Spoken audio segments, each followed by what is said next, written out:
Итак, всем доброго утра. У нас раннее утро, 4 утра. Вот я вам покажу.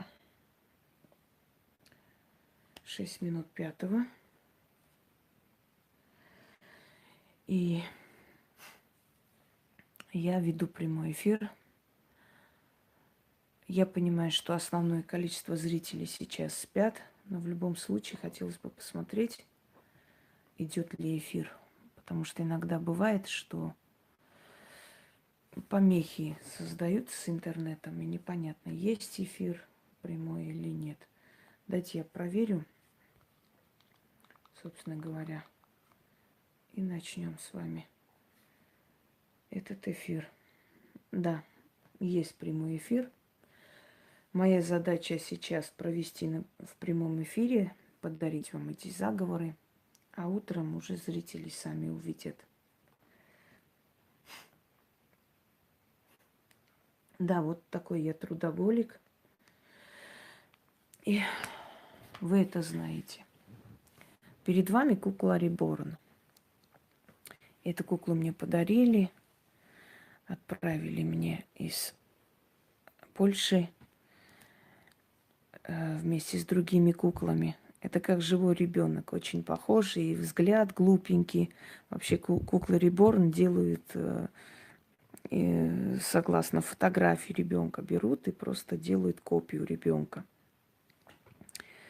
Куклу Реборн не очень хорошо держать дома обычным людям, потому что эта кукла может вытеснить ваших детей из жизни и занять их место. Чем больше схожести с человеком, тем опаснее. Ну вот так вот. Я уже об этом говорила, объясняла. Откройте мой прямой эфир куклы. Там все сказано. Но для колдующего человека ничего не представляет опасности. А для ребенка, с натурой которого эта кукла производится, для ребенка тоже опасно, потому что это практически где-то находится твоя кукла Вуду, да? Кто баюкивает мою куклу Вуду, мне все время хочется спать. Так вот, если эту куклу выкинуть в мусорку, очень есть большая вероятность, что у ребенка, с которого это было слеплено, тоже будет не очень сладкая жизнь. Понимаете?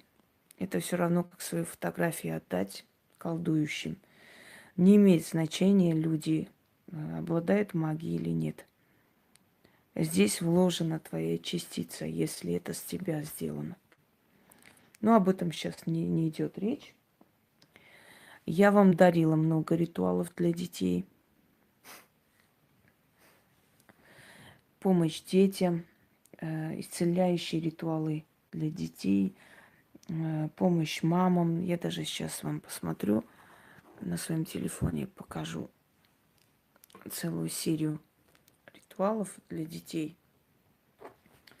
Это для тех, кто никак не найдет эти ритуалы.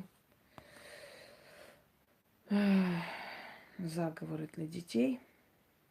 Вот огромное количество.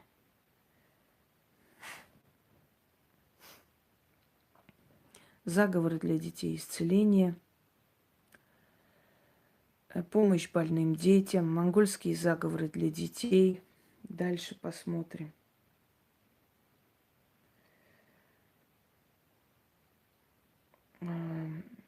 Да, исцелить ребенка.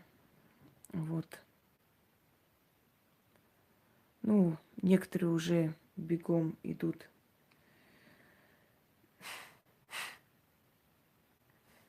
Какой ужас, чтобы повторить за мной. Какой ужас, стоит мне что-нибудь просто показать и подарить, и тут же сразу все начинают. Но их заговоры для детей такая херотень. Двухминутные. Вы знаете, мне просто всегда смешно. Люди, которые 2 минуты какой-то заговор, взятый из книг, там, может быть, из каких-то сайтов читает, например, во имя Отца и Сына, пусть мой ребенок там выздоровеет, и все будет хорошо.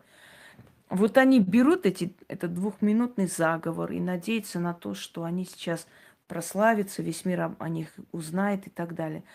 Эм, Люди, у которых нет заслуг перед миром, вообще перед человечеством, они все время возмущаются, почему их не замечают. Эдакие такие непризнанные гении, понимаете? Мы же такие умные, мы же такие знающие, мы же такие мастера. Кто такая Хосроева? Почему нас не видят, не признают? Почему вот так несправедливо? Люди дураки, не понимают ничего, где настоящие мастера. Послушайте, двухминутным бредом каждый раз – 2 минуты, полминуты, какую-то ерунду просто. На экране там какой-то заговор во имя Отца и Сына или какие-то абсурдные два слова, взятые откуда-то. И вы хотите таким образом прославиться на весь мир? Вы понимаете, что для того, чтобы добиться успеха, нужно иметь знания, нужно быть эрудированным человеком, я бы сказала, полиглотом. Нужно изучать разные направления вот того, чем ты занимаешься. Да, это неважно, искусство или рисование, или магия, или нужно создавать свое, нужно знать основу всего этого. Вы хотите просто двухминутными каким... Только из-за того, что эта Хосроева дала заговор для детей, все побежали заговор для детей выставлять. Я одно время думала, мое что ли взяли, ради интереса захожу. Какая-то ересь.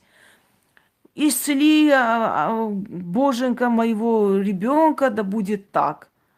Вот они побежали заговоры выставить. Но если у вас нет на это мозга, знаний, если у вас нету работоспособности, если у вас нет такого широкого познания и вообще, зачем вы позоритесь? Почему вы позоритесь просто? Ну, недостаточно просто слово «заговор для детей» сказать и какую-то молитву откуда-то выставить святому Петру, понимаете? Зачем вы позоритесь вообще? Ну ладно, фиг с ними, это просто смешно. Вот скажу, потом говорят, вот завидует, боится, что мы лучше нее начнем. Ну не смешите мои тапки, за столько лет не начали, сейчас чего-то вы должны начать. Вы понимаете, что такие люди, как я, рождаются раз в тысячелетие, которым столько дано знать, понимать, изучить. Это не просто, можно 1000 раз прочитать книгу и не понять, о чем речь. Но можно один раз прочитать, и тебе открывается то, что для других было закрыто. Потому что тебе дано, тебе разрешено, тебе дали. И ты можешь просто, понимаете, тонко чувствовать то, что другие не увидят и не ощутят. Ну, это бесполезно объяснять, конечно, невеждам, но просто смешно. Ладно, пойдемте вперед. Да, пусик, пупсик. Итак, дорогие друзья, для боли в животе, если у ребенка пучит животик, это проводят матери, ну, бабушки могут провести, ладно уж, родные, кровные бабушки еще могут провести. То есть я имею в виду, что ну, не все подряд можно это провести ребенку. Это самые-самые ближайшие. Мать и старшая мать, то есть бабушка. Вообще в некоторых культурах бабушки нет такого понятия бабушка. Ну, например, немцы «Гроссмуттер», что означает «старшая мать». У многих народов мира так и называется бабушка. Старшая мать. Так,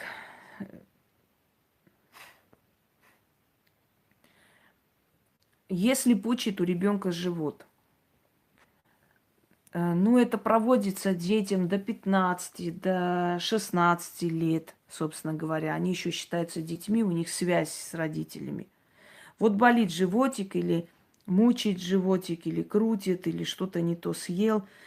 А уж тем более, если маленькие, у них пучит живот от всего. И как сделать так, чтобы ребенок успокоился, не плакал и уснул, чтобы вот эти вот это состояние ушло. Вообще обычно укроп там продают в таких пакетиках, эм, смесь укроповая, которая перемешивается с молоком и успокаивает животик. Но попробуйте начитать заговор. На воду можете перемешать с молоком чуть-чуть, малое количество. Ну вот, да. Эм, Значит, малое количество воды можете перемешать с молоком, но перед тем на воду начитайте. Начитайте 12 раз. Если это взрослый ребенок, дайте попить. Если капризничает, можно сделать чай, в принципе. Итак, царь морской, царь Двинской, царь Пенежской. Дайте воды живой, чтобы исцелить живот, имя ребенка. Вода боль выведет, от боли дитя освободит. Истинно. Еще раз. Царь морской, царь Двинской, царь Пенежской. Дайте воды живой, чтобы исцелить живот, имя ребенка. Вода боль выведет, от боли дитя освободит. Истинно. Эти все цари, они часто фигурируют в заговорах. В старинных заговорах эти цари фигурируют в разных местах по-разному. Это считается 3 силы, которые приходят на помощь в основном от боли, от каких-то там суставных болей и прочее, в исцеляющих заговорах. И чаще всего их читают на воду. Да, армянские заговоры, шепотки тоже, скоропомощники, они тоже очень помогают в таких случаях. Секунду. Сейчас я посмотрю.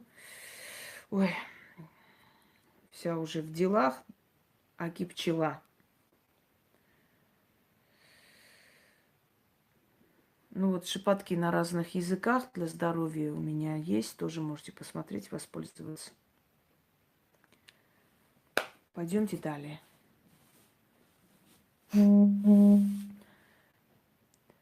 От страха.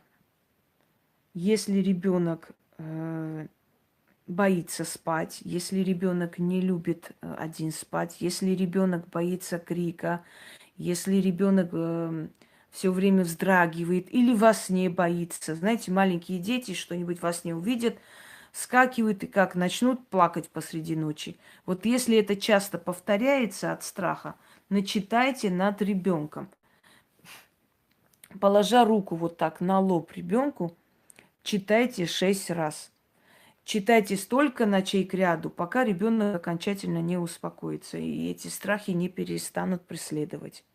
Иногда бывает, что ребенок боится в школу идти, боится в садик идти. Вот, ну, всякое бывает. Знаете, дети там друг другу там грозятся, что-то говорят. У нас в садике был мальчик, которому другой мальчик сказал: я тебе писюн отрежу. И вот он жутко боялся ходить в садик, потому что Ваня сказал, что и отрежет ему.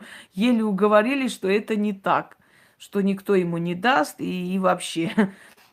То есть дети внушаемые, им стоит что-нибудь сказать друг другу, напугать, и они уже даже в садик боятся идти, потому что там опасность.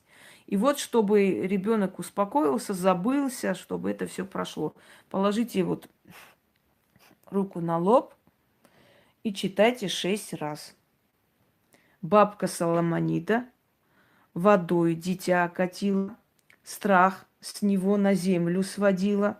Как мыло в воздухе не держится, так и страхи, переполохи на нем не держатся. Заклято. Если очень сильный страх и долго не проходит, проведите это начитывая на воду и умывая лицо ребенку. Потому что есть 2 варианта. Сначала можно так провести, просто начитать. Если это такой легкий страх и без последствий он уйдет. Если все же, ну, как бы ребенок не успокаивается или не совсем достигается результат, тогда читайте на воду и умывайте лицо. Далее. Добрый. Уже не ночь, у нас утро.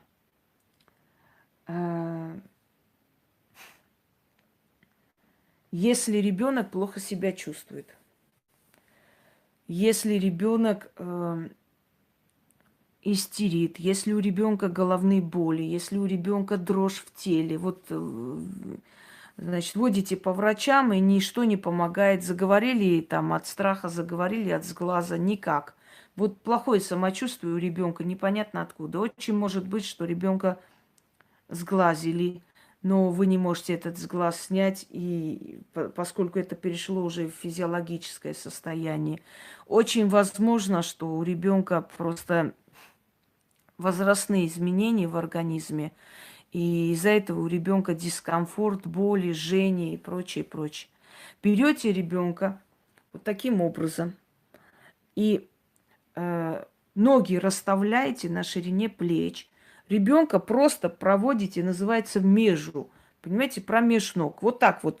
Не сувайте туда, а просто сделайте так, что вот как качаете ребенка, вот таким образом, чтобы ну, до туловища вот так вот внизу качалось между ног. То есть проводите вот туда и обратно, потому что материнское начало, древо жизни, вообще мать и то место, откуда рожден ребенок, оно обладает определенной силой, и исцеляющей в том числе. И в древние времена часто матери, например, переходили через ребенка, перешагивали, читая такое. Некоторые матери на себя брали боль и болезни ребенка, перешагивая и начитывая. То есть различные есть варианты. Сейчас скажу еще более жесткие вещи, но это не советую вам делать, конечно, но когда, например, ребенок был очень болен и мучился, и мать не знала, как быть и что делать, как спасти, то нужно было ребенка положить на землю. Это более древняя вещь, это не мое, вот этот куплет. И говорила: мать сыра земля, или болезнь забери, или его забери. И все. И судьба решала, ребенку жить или нет. То есть люди в древние времена были более разумные и понимающие. Они понимали, что мучающему ребенку, скажем так, больному ребенку просто калеке в этом мире очень трудно придется жить, и он себя не прокормит, поэтому они отдавали на воле судьбе. Иногда дети излечивались, иногда умирали. Это для совершенно больных, искалеченных детей. Говорилось так. Ребенка клали на землю и говорили: мать сыра земля, или болезнь забери, или его забери. Вот как, как мать сыра земля и как судьба решала, так и происходило. Но вам, конечно, не советую это делать, у вас не до такой степени больные дети. Хотя те родители, которые меня слышат и у которых есть такая проблема. Я знала случаи, когда ребенок не видел, не слышал, не понимал. Два глаза были удалены и ставили протезы. Я считаю, что это не жизнь. И вот такого ребенка я бы посоветовала положить на землю и сказать: мать сыра земля, или болезнь забери, или его забери. Одно из двух. Кому, как не матери, освобождать своего ребенка от мучений, скажите мне. Так вот, если ребенок постоянно плачет, жалуется на что-то, и вы не можете понять, что происходит, почему так происходит, что у него болит, ну вот вечно и бесконечно жалобы, плач ребенка, нужно сделать следующее.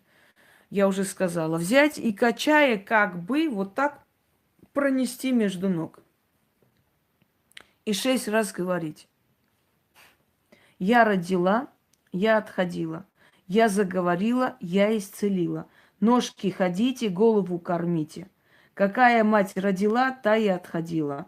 Та и заговорила, та и исцелила. Да будет так. Я родила, я отходила. Я заговорила, я исцелила. Ножки ходите, голову кормите. Какая мать родила, та и отходила. Та и заговорила, та и исцелила. Да будет так. Еще раз. Я родила, я отходила. Я заговорила, я исцелила. Ножки ходите, голову кормите. Какая мать родила, та и отходила. Та и заговорила, та и исцелила. Да будет так. 6 раз. Вот так пронести, качая ребенка между ног, туда-обратно. И через некоторое время эти болезни у вашего ребенка прекратятся, сойдут на нет.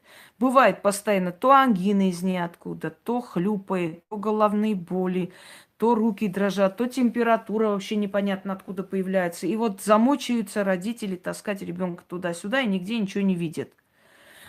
Вот проведите несколько вечеров к ряду. Желательно эти все заговоры проводить вечерами, ну, за исключением тех заговоров, которые я сейчас скажу, которые срочно надо вот в сию минуту делать. Если ребенок упал, поранился и кровь не остановить, или рана не затягивается долго, читайте над раной. Читать нужно 13 раз. И лучше сделать 3 вечера к ряду. Тогда очень быстро эта рана затянется и кровь остановится. То есть это читается в том случае, когда идет кровь, не останавливается, остановить кровь сразу, чтобы заодно и рана затянулась. Можно потом впоследствии читать и на рану. Либо когда вы обработали, все сделали, но рана не затягивается. Вообще от любых ран, чтобы быстро затянулось. Хочу вам сказать, что некоторые заговоры вы можете для себя делать. Вот это, например. Или на взрослого человека начитать. Камень о камень, скала на скалу, душа в тебе, руда в тебе, кровь на месте, рана закрыта, вода и мыло, кровь замыла. Шило на мыло, кровь зашила. Рана затянулась, заклята. Видите, как интересно составляются заговоры.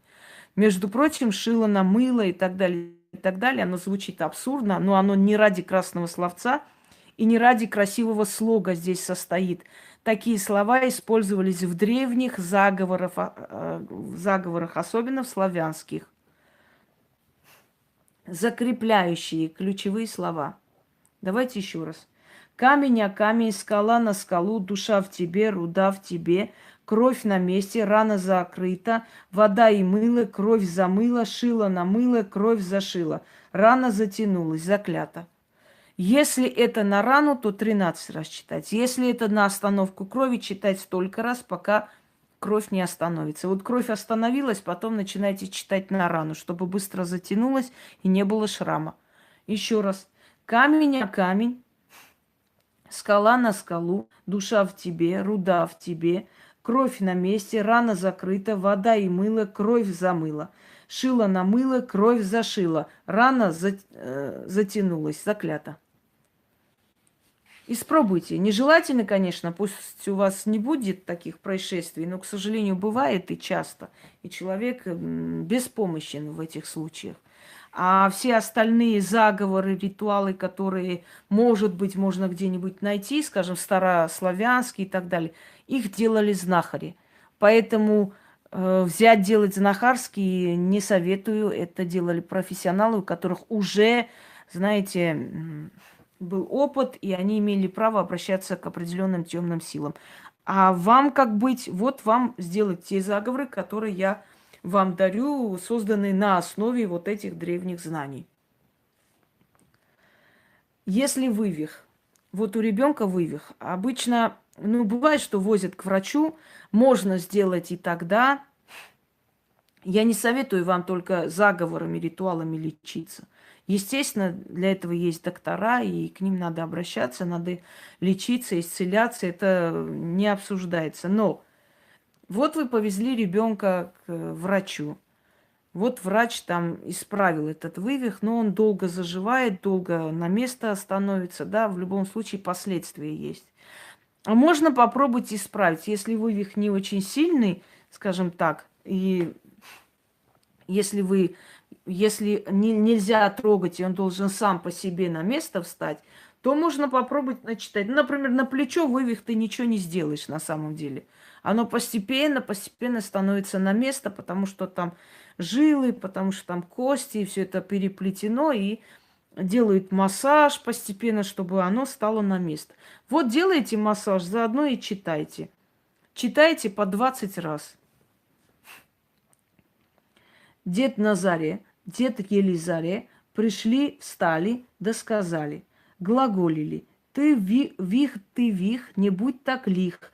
Кости не ломи, сердце не знаби. А с этой минуты оздоровись. Аминь. Еще раз.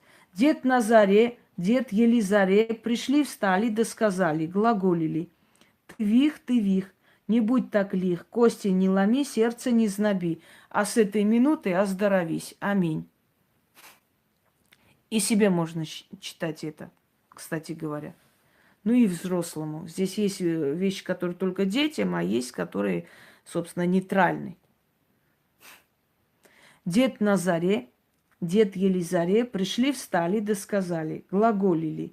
Ты вих, не будь так лих, кости не ломи, сердце не знаби, а с этой минуты оздоровись. Аминь.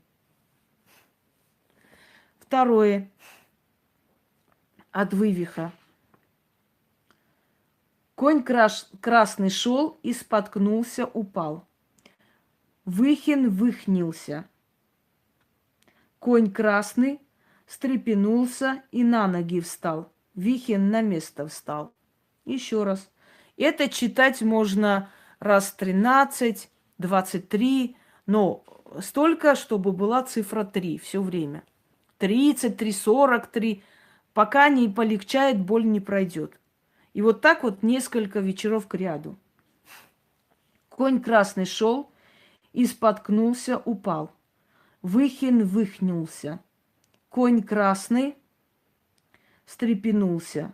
На ноги встал. Вихин на место встал. Встал.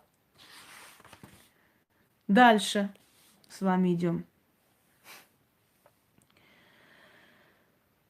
Если у ребенка постоянные, опять же, боли необъяснимые, то лодыжка болит, то ноги ноют, то голова болит, то спать не может, то ночью температура поднимается. Найдите растение мать и мачеха. Почему называется мать и мачеха? Потому что это растение, мать растения, начинает от себя отрывать маленькие такие свои лепестки и отодвигать в сторону. То есть вроде бы мать она им, но и как мачеха себя ведет. Поэтому это растение называется мать и мачеха. Мать и мачеха, она вообще помогает от очень многого, и от плохого сна, и от всего. Заваривайте мать и мачеху, заваривайте в определенное количество, 3 чайные ложки вот этого растения, желательно свежего, но если нету, можно сухого, на литр воды. Отстоять и попробовать дать ребенку все-таки пить. Может быть, перемешать по чуть-чуть в чай, там, в сок, еще куда-нибудь. Но чтобы этот литр постепенно он выпил. Можно хранить в холодильнике.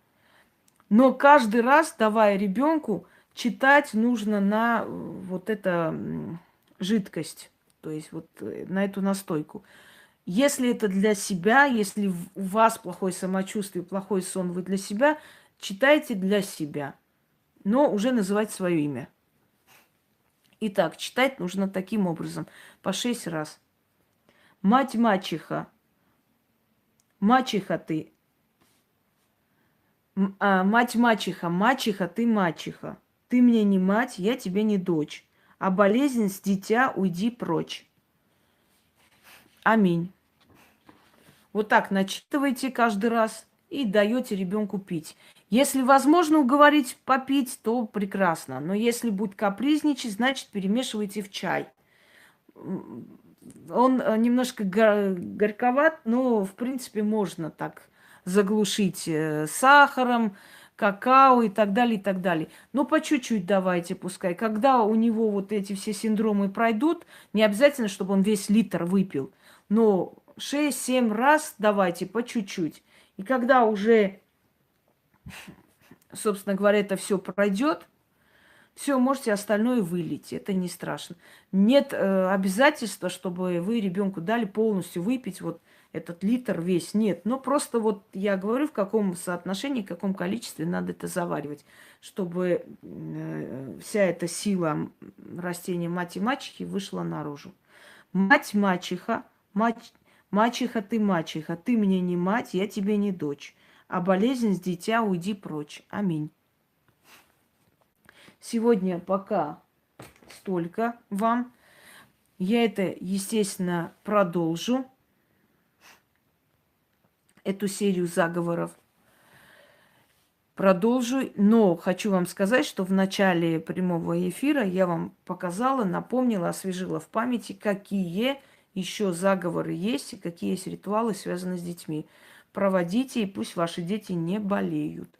Всем удачи, всех благ, а старый еврей пошел работать дальше.